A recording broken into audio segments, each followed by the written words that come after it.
thank you very much, Loreto, for that introduction. And yeah, thank you all for having me here. I'm here to talk a little bit about new windowing and distribution models. And yeah, what direct-to-consumer means. Direct-to-consumer is a term that's been thrown around a lot, and I think there's a bit of confusion around what platforms are actually offering direct-to-consumer, what is a pure direct-to-consumer model, what's a hybrid model of direct-to-consumer and licensed content. Just to provide a little bit of extra background, I work on television distribution, which is the licensing arm of NBC Universal. And that means we make the content of NBC Universal available throughout different outlets in the whole world. So let's start by saying what's direct-to-consumer. So the direct-to-consumer, it's not a term that's obviously not a term that's exclusive to media. It means to deliver a product without any intermediary. Okay, so that means that the whole chain has to be end-to-end, from production to showcasing the content on an owned and operated platform. That means that not all SVOD is DTC, which DTC is what the term we're going to be using for direct-to-consumer. It's only that content that's fully produced and delivered to the owned and operated platforms. You will see players like Disney that they are following a very strong DTC model where they are making their content only exclusive available on the platform. Where there's other players, again, like Netflix, we were just discussing, that they follow a hybrid model where they are licensing content from other distributors like ourselves, while simultaneously producing their own content to make it available in different platforms. So this means that DTC is defined by its distribution and exhibition model. Okay, production also takes part of it, but for this presentation, due to time constraints, we're going to focus mainly on the distribution side of things. And I will also add that once we get to TV distribution, I'll talk a little bit about production because there's been a shift that I think it's worth mentioning. So what is distribution, first of all? So it's ways to make the content available to the audience, okay? And that can be, again, platforms like the ones we're talking, like SVOD platforms, but there's also, let's not forget, even though die markets, you have home entertainment, you have pay TV, you have your free TV models, your VOD models. Where are you going to make it available? How many windows are you going to have within your pay models? All of that is part of the distribution and the strategy that the company follows to monetize the content they produce. So you have to, once the content is produced, you have two ways to distribute your content. One, you own the whole chain. That's what most of major studios will have, and that's going to be necessary to have the DTC model.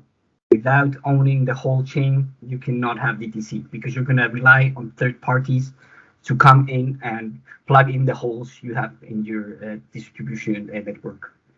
So the other option is you are a production company and you engage with a distribution company, which will then make the content available at different outlets. I always use the example of James Bond because I think it's a known title. MGM owns the rights for James Bond. They are a production company, but they don't have a distribution arm. So typically, James Bond has been released through Sony Columbia, and the last film was actually the Universal, but traditionally it's been Sony. Interestingly enough, now MGM is part of Amazon, so we'll see where that leads. It's an ever-changing landscape. With distribution, we were saying that it's ways to make the content available. When we're talking about exhibition and broadcast, it's how that content is actually consumed. Where are your viewers going to get that content from you? And those are the outlets. So you need to have an outlet. You need to have, for DTC, it's mainly your own SBOT platform, but some sort of outlet that allows you to deliver that content to your consumer. I'm going to talk about two areas of DTC. One's going to be theatrical, like the films that are produced to go to cinema, and the other is going to be TV. There are more ways to produce content. There's content produced, again, directly for home entertainment, but for the sake of this presentation, we're going to focus on these two, which are the biggest. The first thing I think we need to understand in the theatrical world is what PVOD is, which is the premium video on demand.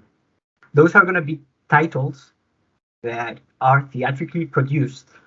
And going back again to the previous presentation we just had, I mean, we're seeing the budgets that are being spent by SBOT players to produce titles to theatrical standards, even though they're sometimes not going to theaters. But the key is theatrically produced to that standard that are distributed on demand services upon release.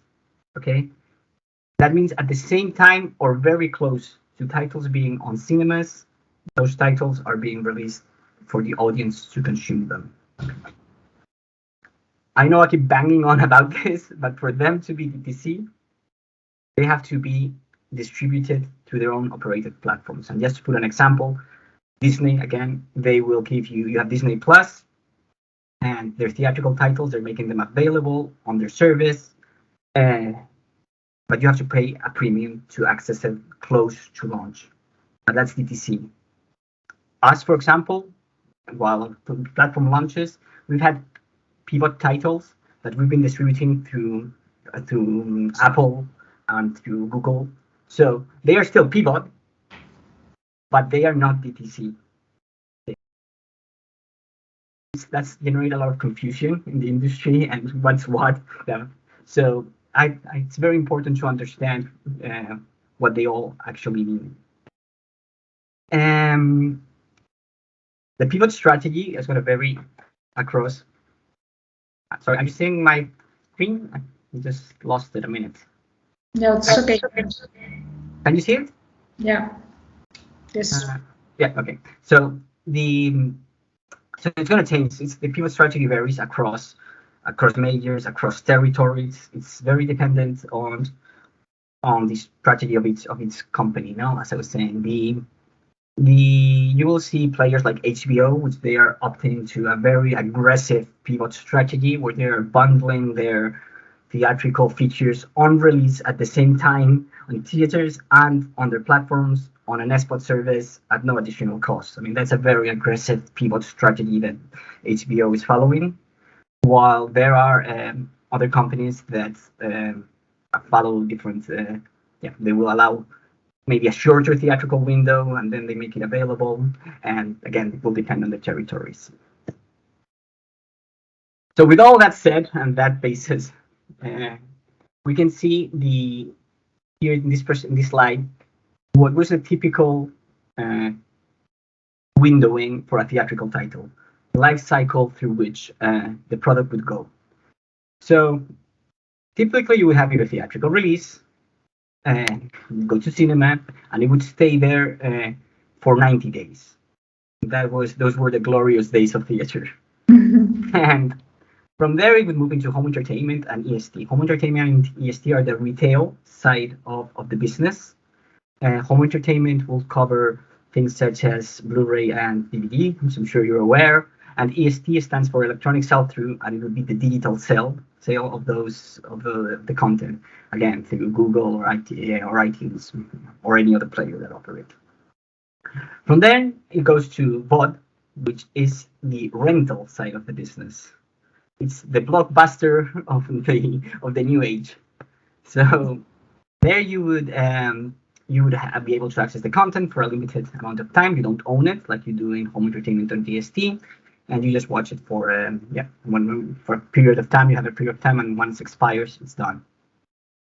And then from there, you go to pay TV and SVOD, or it could go either way. It could go first to SVOD and then to pay TV, to pay TV and then to SVOD, only to one of those. Depend on the deals that would be done by the sales team within a distribution group.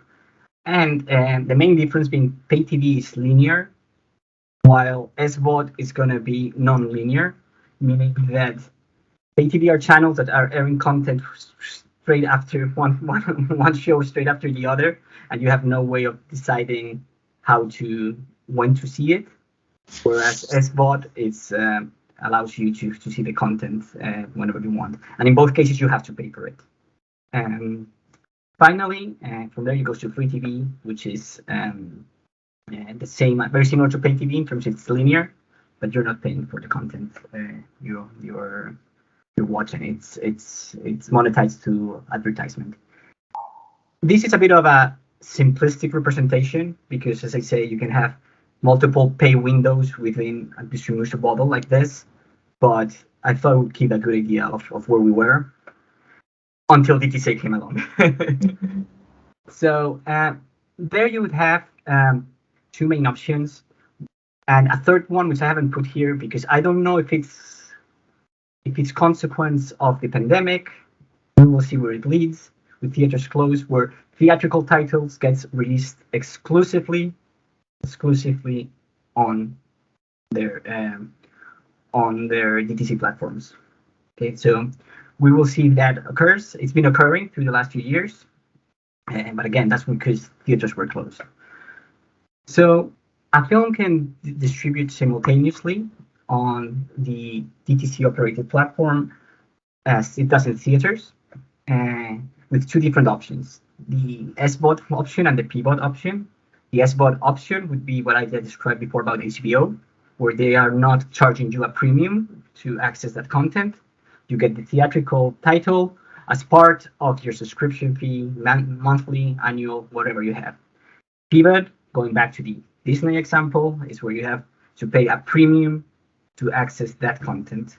So what we will see is that whereas previously the most majors would follow a very similar way to distribute their content, now it can be very different depending on the strategy of each one. The other model is similar, but it goes to theatrical through a reduced window.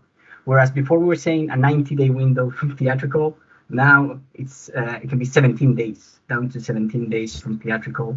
You will get the title already available on these services. One thing to say is that obviously this is all very new to everyone. Not every market, not every player has platforms in every market. Strategies can be decided on a territory basis, depending on what you can do there, on a title basis, depending on how well you expect it to perform on a certain market.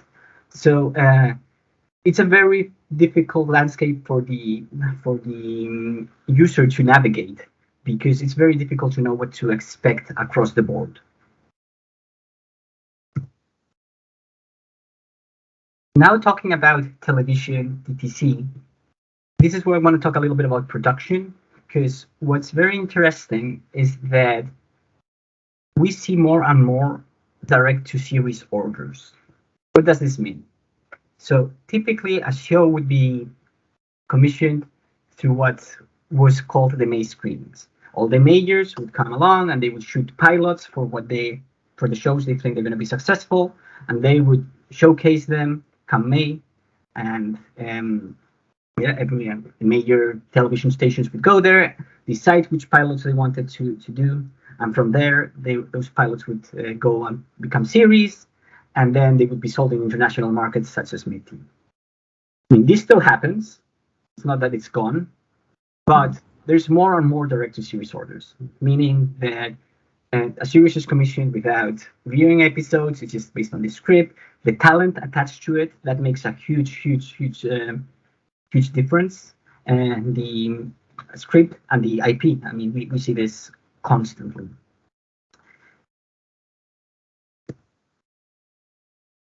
So the windowing, it's very similar again to what we were seeing on the theatrical side, without the theatrical portion and with home entertainment at the end.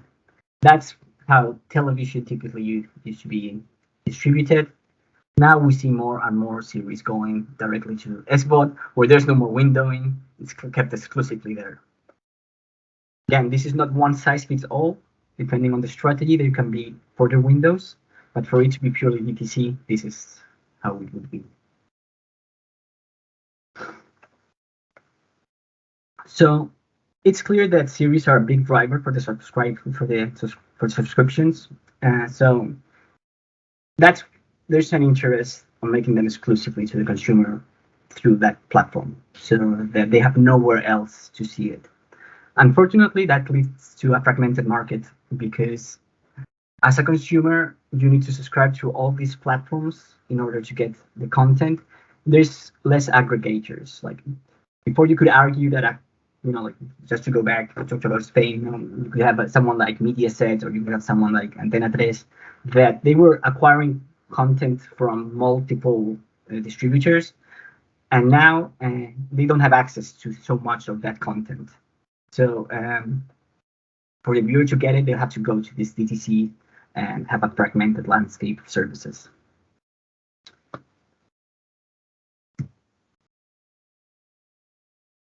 So another thing that's interesting of the DTC model and how it relates to SVOD is there's more DTC, as a result there's more SVOD, and series have become shorter.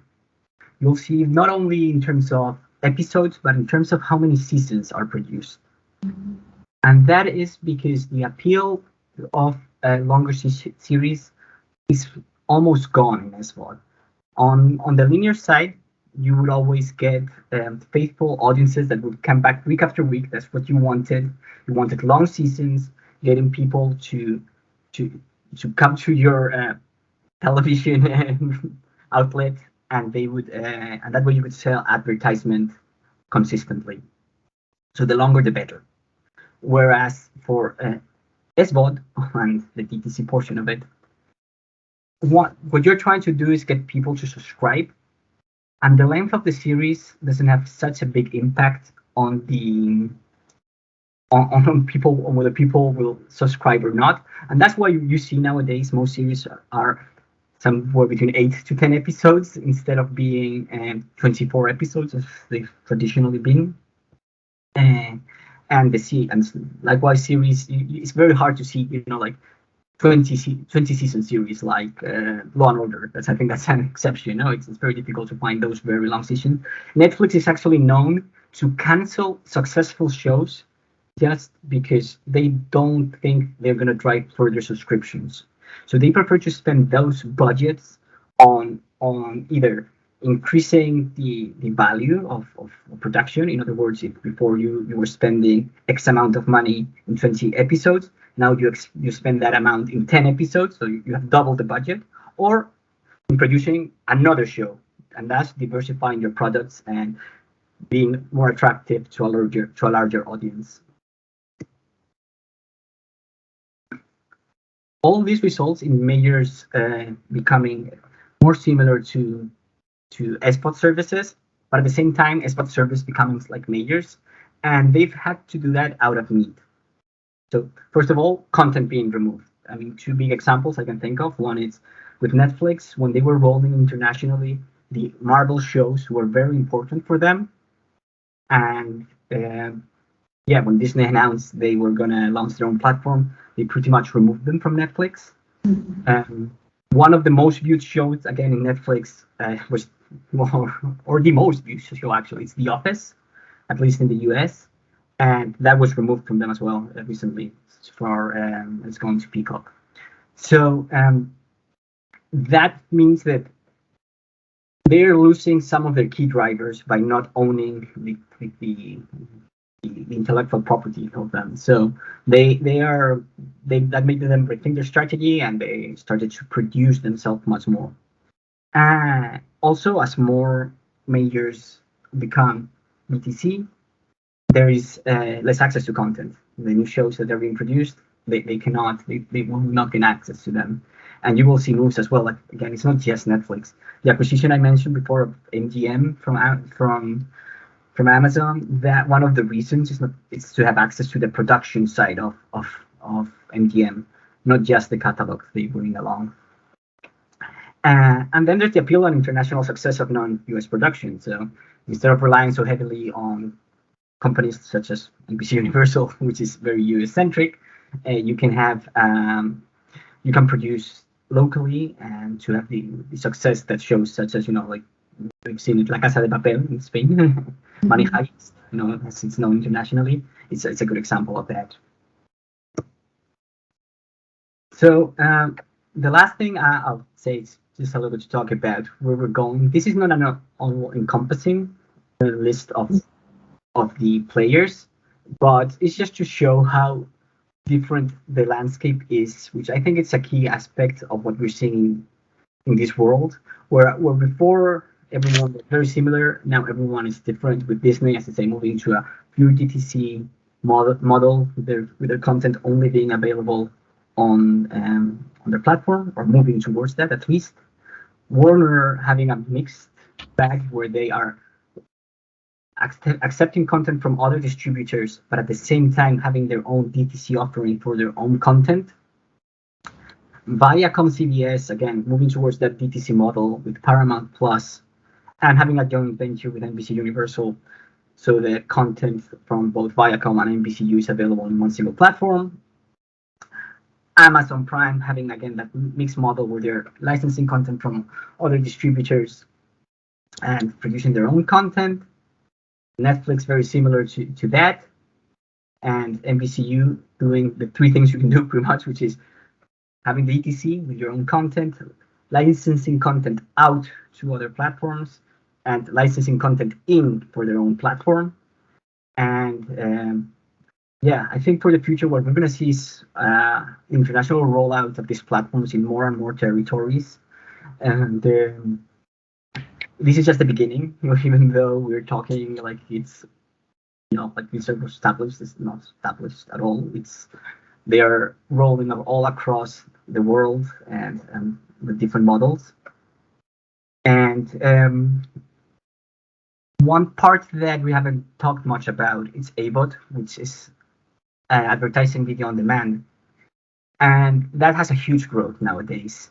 And again, this has to do a lot with the DTC model, as a lot of the content is being made exclusive on these platforms and it's being removed from linear television. There is less of a place for the advertisers to go to, and there is an appetite to find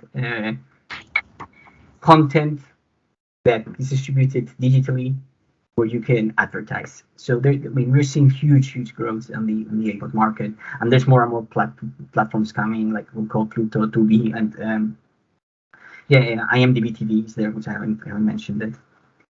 And the last thing, and this is talking about the linear side of things again, as a result of all the content going to DTC, linear has been left without a lot of the content they used to have. And this creates a paradox, because it shocks me the amount of content there is out there. It's just impressive, the amount of hours and hours of production that are occurring worldwide. But at the same time, there is a lack of content, because it's not making its way for linear, and linear does want it. So we'll see how that plays out for local television stations across the world, but it will be very interesting. With all that, yes, Mel, thank you very much for attending this